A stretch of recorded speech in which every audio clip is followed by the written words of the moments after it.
Mesirta Dishmaya, Masechet Shvuot, Daf Mem Vav. Nous commençons Daf Mem He, Amud Bet, à la 13e ligne à partir du début du Amud.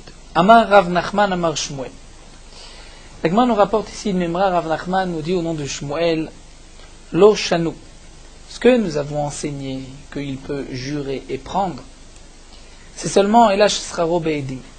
C'est-à-dire l'ouvrier peut jurer et prendre son salaire seulement si le Balabait l'a engagé avec des témoins. Il y avait des témoins présents. Il lui a dit, je te donnerai tant pour le travail de la journée. Aval Sraro Shelo Be'edim. Mais s'il n'y avait pas de témoins, étant donné que le balabait aurait pu lui dire, mais je ne t'ai jamais engagé, il peut lui dire, je t'ai engagé, c'est vrai, mais je t'ai déjà payé. Donc ce que nous avons vu, que l'ouvrier peut jurer et prendre, c'est seulement s'il n'y avait pas de témoins. Mais s'il y a des témoins, il ne peut pas jurer, puisque le balabait peut lui dire, je ne te dois rien, donc il a un migo, et lorsqu'il dit, je t'ai payé, on le croit. Amar le Rav Yitzhak Yacher, Rav Yitzhak dit Yacher, c'est juste ce que tu dis, Vechen Amar Rabbi Yochanan, et c'est ainsi aussi que Rabbi Yochanan a dit. La Gemara nous dit, Michlal, de Paligal Resh Lakish, si tu dis que c'est ainsi que Rabbi Yochanan a dit, c'est que Resh Lakish n'est pas d'accord. Et Kade Amre, d'après une version, nous dit la Gemara, Mishte avait châtelé. Resh Lakish avait bu de l'eau au moment où Rabbi Yochanan avait enseigné cela, et donc il n'avait pas pu être en marloquette. Veshatikle, il s'est tué, ou bien Veika d'Amré, d'après une version, Misha Veshaele Veshatikle. C'est-à-dire, sur le moment, Resh Lakish avait l'habitude de se taire, d'attendre que Rabbi Yochanan termine.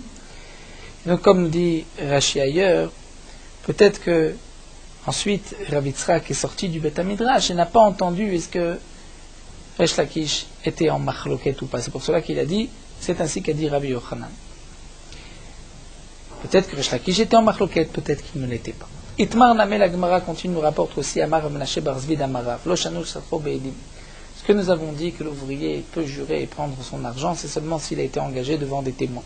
Aval Sraro Shelo Be'edim, s'il a été engagé sans témoins. Alors Mitor Shechol Omar le Sratram Olam, puisque le Balabait peut lui dire, mais je ne t'ai jamais engagé. Yachol Omar, il peut lui dire, Sratram Tatel Chasracha, je t'ai engagé, c'est vrai, mais je t'ai payé. Amar Ramem Bachama nous dit, Kama Me'alia Ashmata. Combien est belle et juste cette souga, cet enseignement. Amaler Rava Maïm Aliuta. Rava demande quelle est la particularité de cette souga. Qu'est-ce qu'il y a de si extraordinaire? Imken Shvuat Shomrim Dichev Rachmana Echimeshkachatla. Si c'est ainsi, la Shvuat des Shomrim, lorsque la Torah a imposé au chômeur, au gardien de jurer, c'est-à-dire si c'est un chômeur chinam et que l'objet a été perdu, il doit jurer. Si c'est un chômeur sachar et qu'il y a eu un cas de force majeure, il doit jurer et ainsi il va s'acquitter. Dans quel cas la Torah a dit qu'il peut jurer?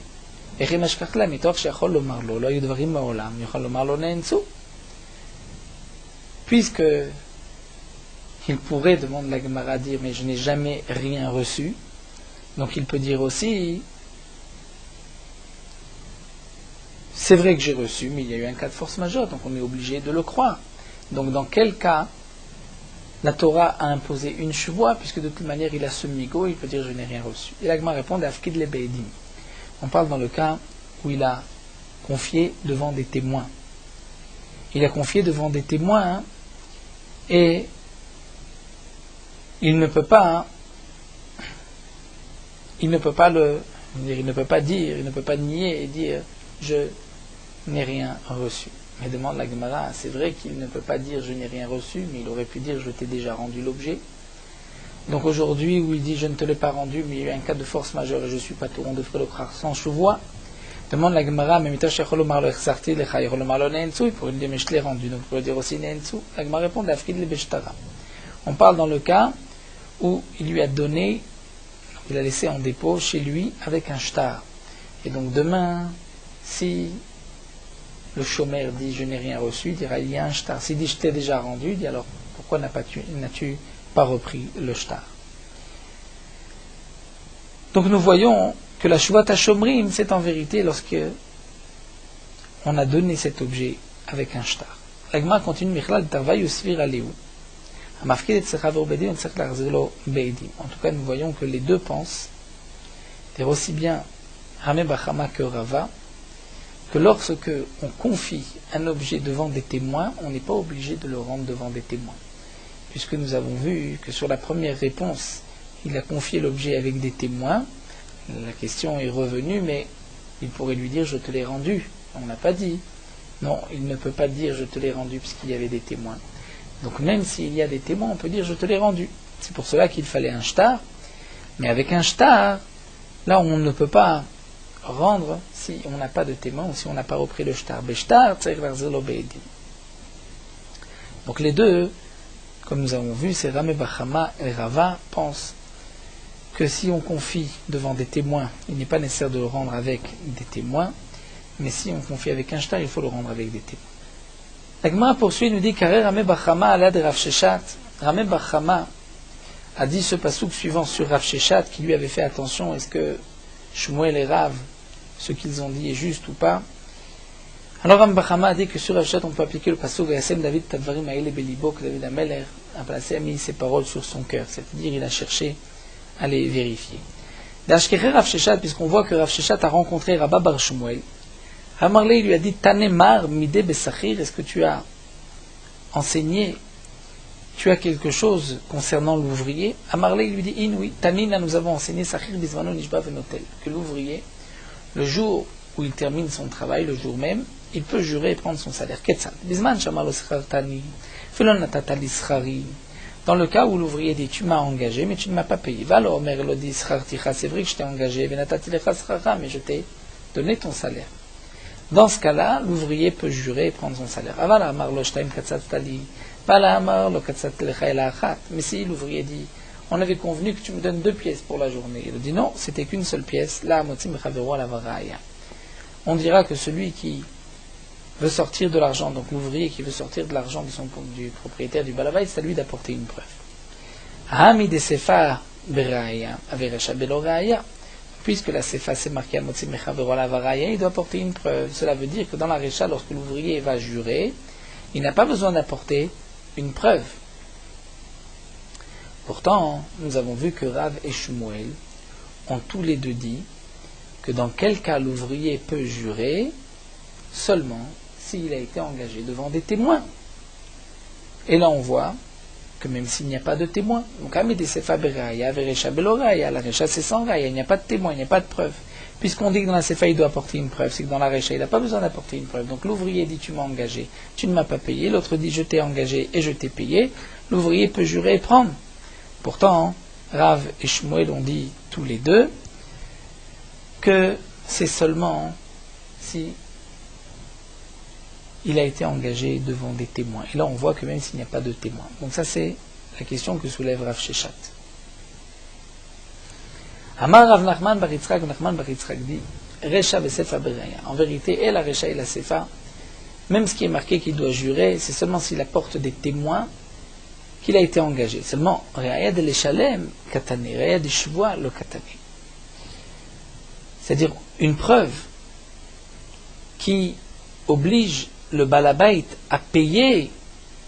Ça, c'est marqué que dans la Sefa, on doit apporter une preuve combien le balabait s'est engagé. Et dans la Recha, ce n'est pas nécessaire. Mais Reaya des Shvoa lo katane. Mais la Reaya qui vient simplement, c'est-à-dire la preuve pour que le Sachir, l'ouvrier, puisse jurer, ça on n'en parle pas, mais c'est sûr qu'il doit avoir des témoins pour pouvoir jurer. Sinon, il y a le migo comme nous l'avons vu. Amar Rabbi Yirmiyah Baraba, Rabbi Yirmiyah Baraba dit Shalchou le meberav le Shmuel. On a envoyé du Beth Midrash de Rav à Shmuel. Lamdenu Rabbeinu, apprends-nous notre maître. Uman Omer Shtaim Katzat Stali, l'ouvrier, c'est-à-dire l'artisan dit, tu avais convenu avec moi 2 pièces pour le travail. Vala Omer Lo Katzat Lecha Lachat, lui dit non, seulement une seule pièce. Minishba, qui est-ce qui va jurer? Amar Laim leur a dit Bezo, dans ce cas-là, Ishava Balabait, il lui a répondu que dans ce cas-là, c'est le Balabait qui va jurer, puis Yafsid Uman, et c'est le Uman, l'ouvrier, qui va perdre. Pourquoi Ketzitza Vadaim Mitkar Dechiri Inche. C'est-à-dire le prix qui avait été convenu, c'est sûr que les gens se souviennent. Donc le Balabait jure, et le Uman ne recevra que ce que le Balabait lui donnera. Et Niva Tanera Babar Shmuel, pourtant nous avons enseigné que Babar Shmuel a dit Katzatz, Amotzi Mechavero ala Varaya. Dans le cas de Katzatz, c'est à l'ouvrier d'apporter une preuve. Ve'ilo maite raya, paka. Et que si donc il n'y a pas de preuve, donc paka, c'est-à-dire il ne pourra rien réclamer. Pourquoi dans ce cas-là, c'est le balabait qui doit jurer et le ouman perdra. Mais s'il ne jure pas, le balabait devra donner. Rav Nachman dit il faut lire ainsi. Ou bien il apporte une preuve et il prend, ou bien le balabait va jurer. C'est-à-dire qu'il ne faut pas lire il doit apporter une preuve. Et donc on pourrait être médé avec mais tiens, s'il n'apporte pas une preuve, il ne doit rien. Non, s'il n'apporte pas une preuve, alors le balabait doit jurer. Métivé la Gemara objecte. C'est marqué à Noten Talito le Ouman, un homme donne son talit à un artisan, vous voyez. Ouman Omer Ksatelishtaim, le man dit pour la réparation, on avait prévu 2 pièces, Valomelo Ksatelechat, lui dit non, une seule pièce. Kozman Shtalit Biyadouman, tant que le talit est dans les mains du Ouman, balabait la vira. C'est le balabait qui doit porter une preuve. Pourquoi? Puisque le balabait, c'est lui qui est motzi mechavero. Donc c'est à lui d'apporter des témoins qu'il avait convenu de ne lui donner qu'une seule pièce. Mais maintenant, au bismano, s'il lui a donné le jour convenu, nishba venotel. Donc l'ouvrier va jurer et va prendre du balabait. Avar zmano, si c'est après le temps, hamotzi mechavero alavaraya, à lui d'apporter une preuve puisqu'il veut avoir plus d'argent. En tout cas, nous voyons bismano mianishba venotel, que si c'est bismano, il va jurer, il va prendre.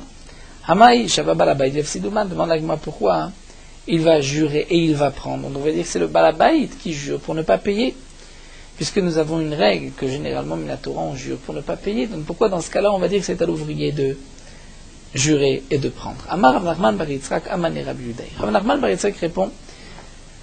Ce qui est marqué ici, c'est d'après Rabbi Yehuda. Pourquoi d'Amar Kolzman Shishba noté et Tzed Balabait Sachir Nishba Venotel. Rabbi Yehuda a dit tant que la shvoua est en vérité chez le balabait, pousse vers le balabait, c'est le Sachir qui va jurer dans le cas de l'ouvrier. Et donc là aussi, le balabait est modé b'miktsat. L'ouvrier dit tu me dois 2, et l'autre dit non, je ne te dois que 1. Il est modé b'miktsat. Donc dans ce cas-là, les Chachamim m'ont dit c'est l'ouvrier qui va jurer, qui va prendre. Aïe Rabbi Yehuda. Et quel est ce Rabbi Yehuda? Quel est le cas? Où est-ce que nous avons vu que Rabbi Yehuda pense ainsi? Il est ma Rabbi Yehuda des Matnitim, c'est le Rabbi Yehuda de la Mishnah. Au contraire, Achmour et Kamachmir. Rabbi Yehuda est Machmir sur le Sachir. Rabbi Yehuda dit que c'est à lui on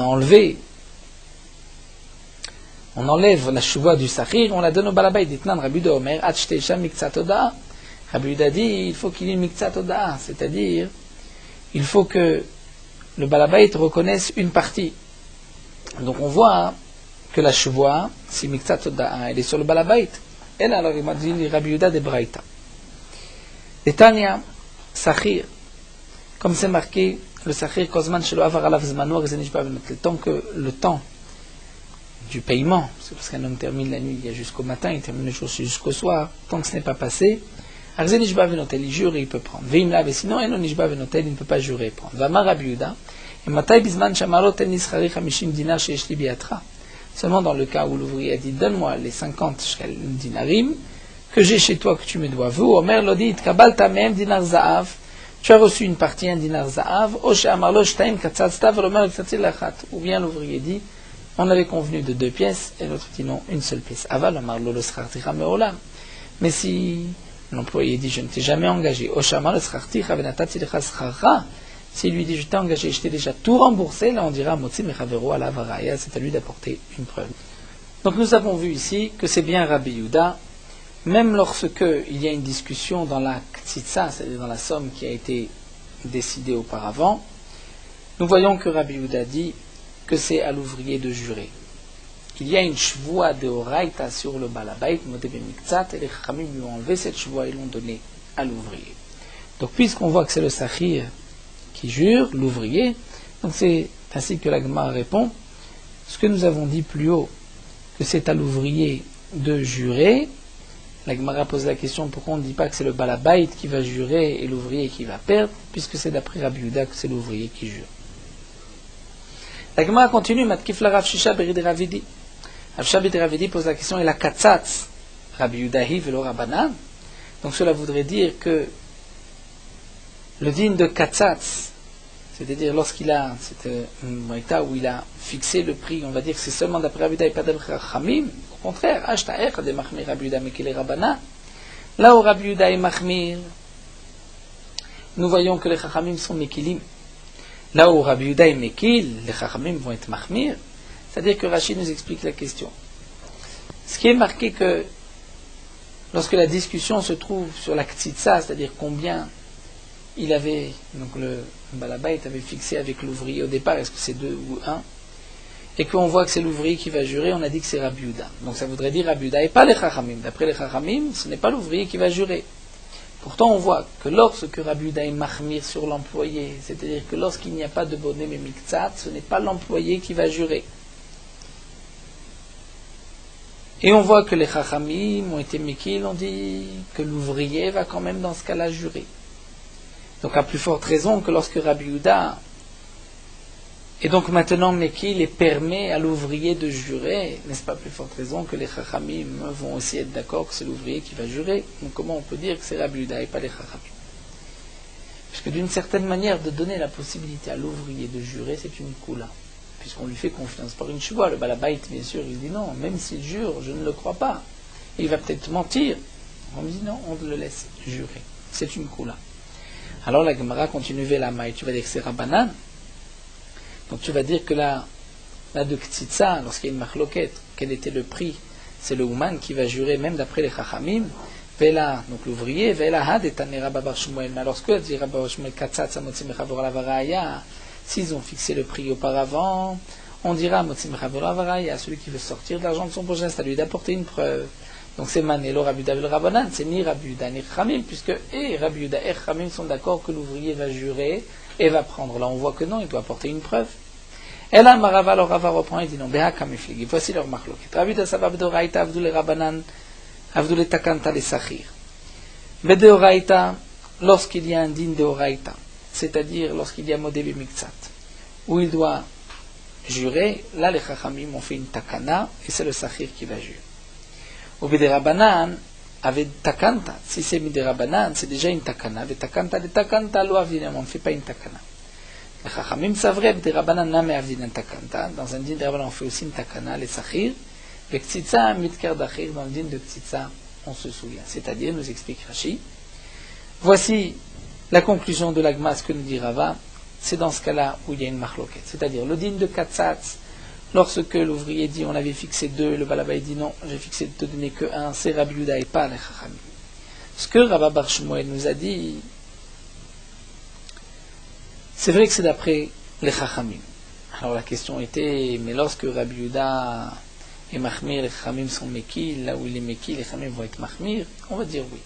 C'est là où il y a une marloquette. Rabbi Yuda pense, lorsqu'il y a un digne de chevois de Horaïta sur le balabait, parce qu'il a été modé le Miktsat. Donc les Chachamim ont fait une takana, que c'est l'ouvrier qui va jurer et qui va prendre.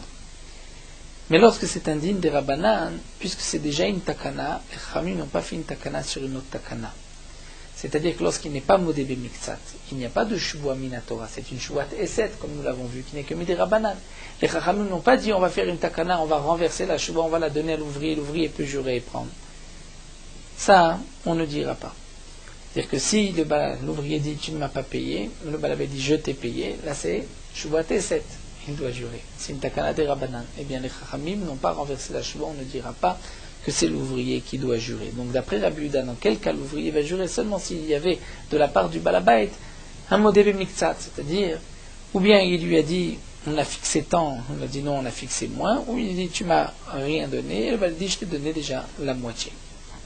Et le dernier point, Ktsitsa mitkar d'achir, c'est-à-dire que Rashi explique d'après les Chachamim, lorsque la discussion est sur la Ktsitsa, c'est-à-dire combien était le montant qui avait été décidé entre le balabait et l'ouvrier, là on considère que le balabait se souvient. Donc ce n'est pas à l'ouvrier de jurer d'après les Chachamim, et ce sera donc le balabait, on lui laisse la chevoie chez lui. Étant donné que toute la raison pourquoi les Chachamim ont renverser la chevoie du balabait vers l'ouvrier, c'est qu'on dit que le balabait a certainement oublié, il était taroud.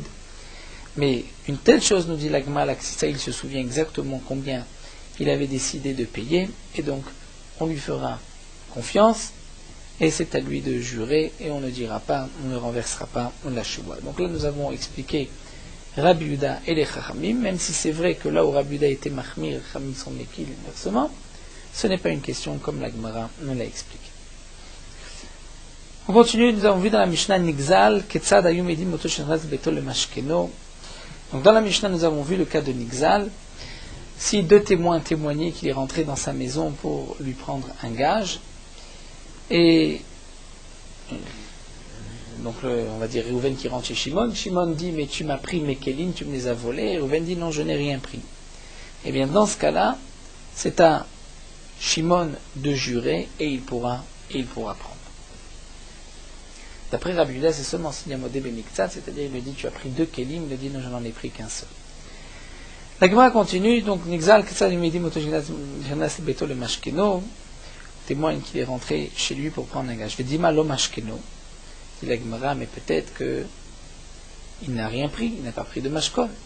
Milo Amar Rav Nachman, n'est-ce pas que Rav Nachman a dit Hayman denakit narga beyade, un homme qui prend une hache dans sa main. Ve'amar, il dit Izil ve'iktele le dikla de plania, je vais aller couper le palmier d'un tel. Ve'ishtakar de katil, et ensuite on trouve que l'arbre a été coupé. Ve'shade, et il est jeté. Est-ce qu'on va dire que c'est lui? Non, lo amrina. Dehu katle, on ne va pas dire que c'est lui qui a coupé l'arbre. Donc nous voyons que bien que cet homme-là a crié et a dit je prends cette hache et je vais aller couper l'arbre, peut-être qu'en fin de compte il ne l'a pas fait. Donc même si nous avons des témoins que cet homme-là est rentré, donc Reuven est rentré chez Shimon, il a dit je vais aller prendre un objet, peut-être qu'en fin de compte il n'a rien pris, Alma, on voit Avidin, je dégazim velo Avid. Parfois un homme exagère dans ses paroles mais ne fait pas tout ce qu'il dit. Haraname dégazim velo Avid, peut-être que là aussi il est rentré en disant je vais prendre un mashkon et il n'a rien pris. La Gemara nous dit Emma ou mashkeno. On parle que les témoins ont vu qu'il avait pris un gage.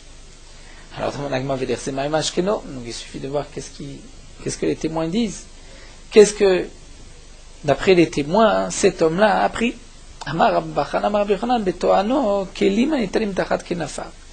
parle dans le cas où le balabay dit tu as pris des petites choses que tu pouvais cacher sous tes habits et les témoins n'ont pas vu.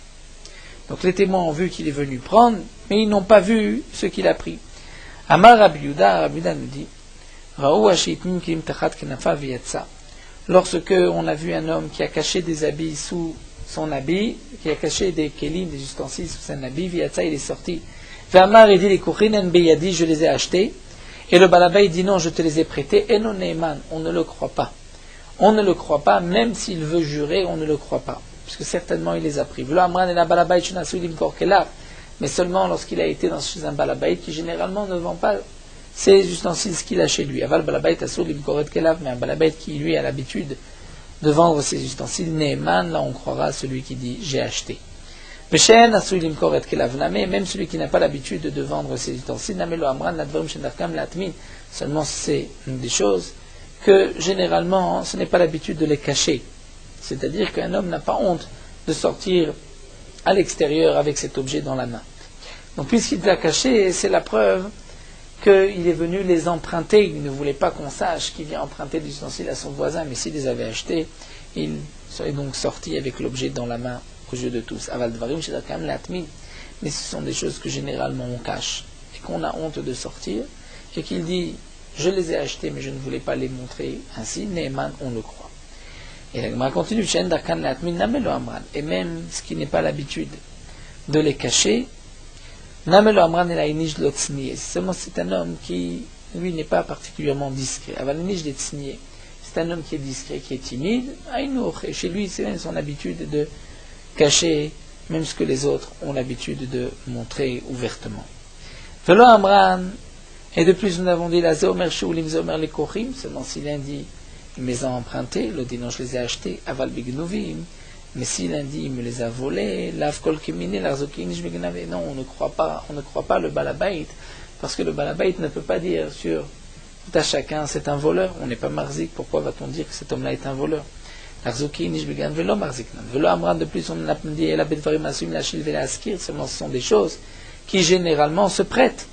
Donc là, on pourra dire que lorsqu'il dit mais je les ai achetés, on ne le croit pas, parce que ce sont des choses qui généralement se prêtent. Aval dvarim shenasu la shil vela askir neyman. Mais ce sont des choses qui, généralement, ne se prêtent pas, ne se louent pas.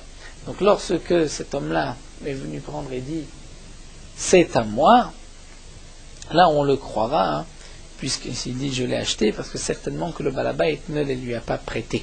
Et Shala Ravuna Baravin, comme Ravuna Baravin a envoyé, Dvarim Asum Nashiv El Askir, si un homme a dans ses mains des choses qui généralement se prêtent, Ve'amar il dit les Korin lui a dit je l'ai acheté, et non on ne le croit pas. Donc on voit que si c'est Asuim, c'est l'habitude de les prêter, là on ne le croit pas. Mais si ce n'est pas l'habitude de les prêter, puisqu'il les a dans les mains, c'est la preuve qu'il les a achetés. Qui a des rabats, comme on voit que Rabat a fait Zouga des Arbala, il a sorti Zouga des Arbala, c'est-à-dire une sorte de ciseau, nous dit Rashi, de ceux qui venaient s'occuper des habits, et aussi Safra d'Agadeta, un sefer de Agadot, c'est-à-dire un livre de Magadot, explication des psukim, Miyatme, la sortie d'orphelins, Bedvarim, Asuim, Nashil, Velaskir, puisqu'il s'agissait de choses qui généralement se prêtaient. C'est-à-dire, Rachid nous explique que celui qui est venu réclamer aux orphelins leur a dit, il a amené, donc il a dit, vous avez des choses que votre père m'avait empruntées, il a donc même amené des témoins que ça lui appartenait, et il lui dit, je l'ai prêté au père de ces orphelins. Et donc on voit que Rava a accepté, a dit aux orphelins de rendre. Donc on peut déduire de là que même si le père était là, et il avait dit, mais je les ai achetés, on ne le croirait pas. Puisque si dans un tel cas, on aurait cru le père, alors à ce moment-là, lorsqu'il vient prendre des orphelins sans le père, on aurait dû dire à la place des orphelins, mais peut-être que le père les a achetés. Le ciseau, c'était l'habitude de les prêter aussi Sefer Agadeta, où un homme n'a pas l'habitude de l'étudier tous les jours, et donc c'est un livre qui se prête, nous dit Rashi. Mais les livres qui s'étudient tous les jours, généralement les gens ne les prêtaient pas, parce que c'est des livres qui s'abîment avec le temps, comme on le voit dans d'autres Gemarot. Donc là, la Gemara nous dit, nous voyons que Rava a fait sortir des orphelins, donc Dvarim Asim Nashil Velaskir, lorsque un homme dit, mais je les ai achetés, on ne le croit pas, parce qu'on dit non, il te l'a prêté. Donc la Gemara nous a expliqué, dans ce que nous dit ici Rabbi Yehuda, que si un homme, on l'a vu prendre des ustensiles, des kelim, sous ses habits et qu'il est sorti, ensuite lui dit c'est à moi, il dit non, je te les ai prêtés, je ne te les ai pas vendus. Donc nous avons vu que dans certains cas, on le croit, dans d'autres cas, on ne le croit pas, et même s'il veut jurer, on ne le croit pas. Amar Rava, la Gemara poursuit, Rava nous enseigne, Afilu Shomer Nishba.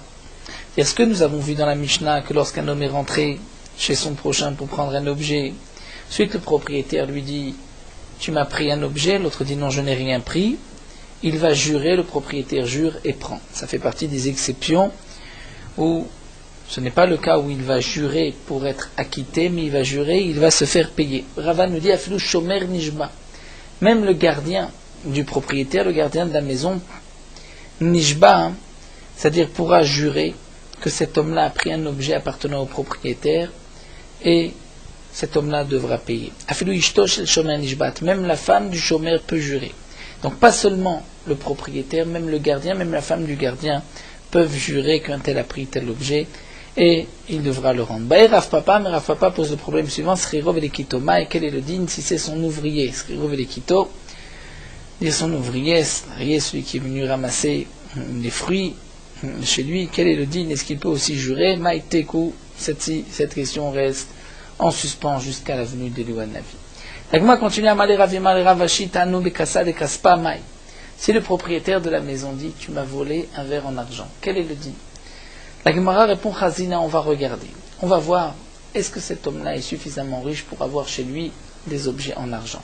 Et Nijde Amidou, si c'est un homme riche, donc il peut avoir un verre en argent. Nijde Maimanhu, ou si c'est un homme de confiance, de Mafakde Inche Gabé, que les gens laissent en dépôt chez lui des objets, là, Mishtaba, Veshakil, il va effectivement jurer que celui qui est rentré dans la maison lui a pris un verre en argent, et il pourra le récupérer. Veilolo, et sinon, non, il prendra la valeur, sinon il ne pourra pas, c'est-à-dire s'il n'est pas riche, il n'est pas, ou ce n'est pas un homme de confiance, et il dit tu m'as pris un verre en argent, on ne le croira pas, et il ne pourra pas, même en jurant, réclamer.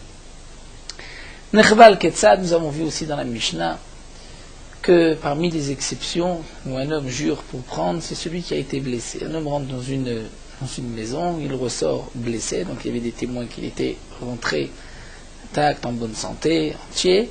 Il ressort blessé. Il dit, celui qui était dans la maison, donc Réhouven m'a blessé. Réhouven dit, je ne t'ai rien fait.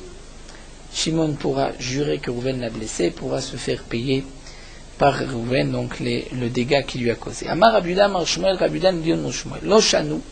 Et la bemakom jiachol chabel beatzmo. Dans quel cas Shimon, on va dire celui qui est rentré, doit jurer seulement si la blessure se trouve dans un endroit où on pourrait supposer que Shimon lui-même s'est blessé. Mais dans un endroit où Shimon ne peut pas lui-même se blesser, comme nous allons voir par la suite, nous dira la Gemara, si c'est un coup dans le dos, une morsure dans le dos, nous verrons. Mais pour l'instant, prenons le cas du dos. Si c'est sur le dos qu'il a été blessé, on ne peut pas dire que c'est Shimon qui s'est blessé sur le dos. Et bien dans ce cas-là, Shimon n'a pas besoin de jurer. Il dira, tu m'as blessé, et Réhouven payera. Notel chez l'Obishua, il pourra se faire payer, même chez l'Obishua sans jurer. Mais demande l'Agma, Venichosh, Dilma, Bekotel, Nitracher. On devrait craindre que peut-être s'est frotté sur le mur et qu'il s'est ainsi blessé. Et l'Agma répond, Taner Abichia, Shaltalon et Shicha Begabo. On parle dans le cas où il avait une morsure sur le dos. Donc là, on est sûr que ce n'est pas Shimon qui a pu se mordre sur le dos, c'est Réhouven. Ou Ben Atzile Yadav, ou sous les aisselles, là aussi un endroit où il ne peut pas, Shimon ne peut pas atteindre cet endroit-là, donc certainement que c'est Réhouven qui l'a blessé. Dans ce cas-là, Shimon n'a même pas besoin de jurer. Vedilma Acher, Avidé demande à l'Agma, peut-être que c'est une autre personne, ce n'est pas Réhouven. Et l'Agma répond de l'écart. Et on parle que dans la maison, il n'y avait personne d'autre. Donc on l'a vu rentrer intact, en bonne santé, entier, il ressort blessé, c'est certainement Réhouven qui était là, qui l'a blessé. Nous avons vu aussi dans la Mishnah que Shenegdo Chashud Vaflu Shuvat Shav, si celui qui est en face. Donc nous avons vu le cas, Réhouven dit à Shimon, tu me dois 100. Shimon dit, je ne te dois que 50. Shimon est modé b'mikzat atana, il reconnaît la moitié, il doit jurer. Il doit jurer, mais il ne peut pas jurer, parce qu'il a déjà été attrapé en flagranderie, en mensonge, ne serait-ce que pour une Shuvat Shav, c'est-à-dire qu'il a une fois juré, il a juré que c'était une table en or alors que c'était une table en bois. Il a juré que c'était un poteau de pierre alors que c'était un poteau d'argent. C'est une Shuvat Shav. Si déjà une fois il a juré à faux, il risque encore aujourd'hui de jurer à faux, donc il ne pourra pas jurer. Et quel est le din si lui ne peut pas jurer? On renverra la Shuvat à Réhouven. Réhouven va jurer et il se fera payer. Donc, généralement c'est Shimon qui jure pour s'acquitter, là c'est Réhouven qui va jurer. Il jure, Venotel et il prend. La Gemara demande, Maïafilut Shuvat Shav, que signifie même une Shuvat Shav? Même une Shuvat Shav, c'est-à-dire l'homme éveillé Kamar, dire pas seulement l'homme éveillé Anardit Bukfirat Mamon, dire pas seulement lorsqu'il y avait déjà eu auparavant une Shuvat où il a nié de l'argent, il avait juré et menti, que là dans ce cas-là c'est évident qu'aujourd'hui je ne le croirais pas. Elle a filou Anamedik Firat Varim Be'almahu Lomeman. Mais même dans le cas où il n'y avait pas de Kfirat Mamon, il n'a pas nié d'argent, il n'a pas volé d'argent. Il a juste juré sur un poteau de pierre que c'est un poteau en argent, ou le contraire. Eh bien, dans ce cas-là, j'aurais pu croire qu'on le croit aujourd'hui, il ne va pas mentir pour voler. Malgré tout, on voit l'homme et man, on ne le croit pas. La Gemara continue, pourquoi on nous enseigne même une Shuvat Shav? Il y a aussi Shuvat Bitouy. Et comme nous l'avons vu, Shuvat Shav, c'est lorsqu'un homme jure sur un poteau en pierre que c'est un poteau en argent, et Shuvat Bitouy, c'est lorsqu'un homme jure qu'il va manger, il ne mange pas, ou il a mangé, il n'a pas mangé.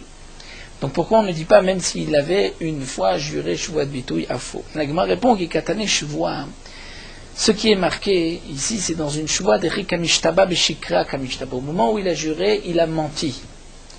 Donc Shuvat Shav, au moment où il jure que c'est un poteau en or, alors que c'est un poteau en pierre. À ce moment-là, il a menti. Donc je vais dire qu'il a déjà juré à faux. Peut-être qu'aujourd'hui, il va encore jurer à faux. Val Shuvat Bitouy, mais dans Shuvat Bitouy, lorsqu'un homme jure je vais manger, qu'en fin de compte, il ne mange pas. Au moment où il jure, au moment où il jure pour Béhémet, c'est-à-dire il pensait réaliser ce qu'il dit. C'est vrai qu'ensuite, il a transgressé parce que son Yetzerara l'a fait transgresser, mais ça ne veut pas dire qu'aujourd'hui il va jurer à faux. Donc ceci, le katane, on n'en parle pas.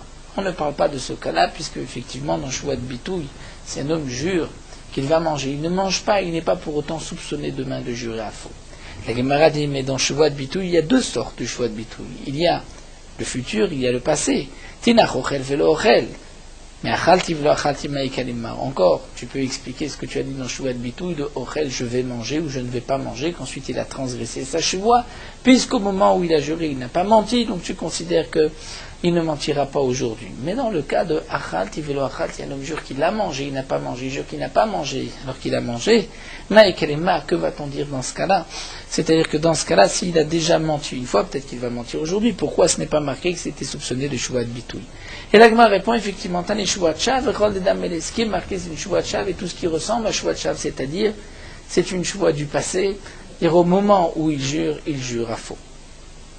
Encore un point, il y a Echad même Mesachek Bekoubia, dans la Mishnah nous avons vu que s'il était pas sous, l'un des deux était Mesachek Bekoubia, jouer au dé, jouer une sorte de jeu de cartes de dés. L'Agma demande à tout la Mali pourquoi m'enseigner aussi ce cas-là, et l'Agma répond, Tana psula de Oraita avec Katne psula de Rabbanan. Nous a d'abord enseigné les psulim minatora et ensuite les psulim midé Rabbanan. Le cas de Mesachek Bekoubia, que nous avons vu dans Masechet Sanhedrin, n'est que midé Rabbanan, un voleur minatora. Le voleur c'est celui qui prend ouvertement. Ici ce n'est pas véritablement un vol minatora, c'est un pari. Et c'est vrai que les Chachamim m'ont dit qu'Asmarta Lokania, donc sur son pari, il n'a pas gagné, il n'a pas le droit de prendre d'argent. S'il pense qu'un voleur, il sera pas sauf, mais ce n'est que midé Rabbanan. Donc c'est pour cela qu'au départ on nous a dit que si Shimon ne peut pas jurer parce qu'il a un psoul minatora, ou même s'il n'a qu'un psoul midé Rabbanan, il ne pourra pas jurer aujourd'hui, donc on renvoie la choix à Reuven. Et Reuven va jurer et prendre. Alors nous allons nous arrêter ici à Yushnem Chashudim. Et nous terminons sur Morot Halacha Daf Mem Vav. Dans le Kriyat Shema, à la Mita, avant de dormir, il y a des mizmorim et des psukim à dire, comme c'est marqué dans les Sidurim.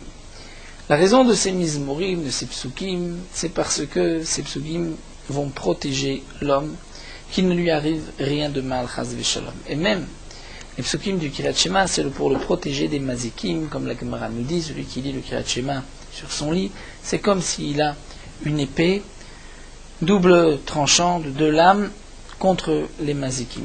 Un homme qui est malade, ou qui par un cas de force majeure ne peut pas dire tout le Kriyat Shema, pourra se suffire de la première paracha du Kriyat Shema, c'est-à-dire Shema et Ve'afta, ensuite la bracha de Hamapil. Avant de dormir, il est bon de faire un contrôle de ses actes de la journée. Si un homme trouve dans ses actes une avéra, il devra faire le vidouille, se confesser, faire tchouva, et prendre sur lui de ne pas recommencer. En particulier les avérotes fréquentes comme l'hypocrisie, le mensonge, la moquerie, la médisance et Bitul Torah, lorsque on a du temps libre pour étudier et qu'on n'étudie pas. De même, un homme, avant de dormir, doit pardonner à tout celui qui a fauté contre lui et envers lui, et de cette manière, il méritera une longue vie.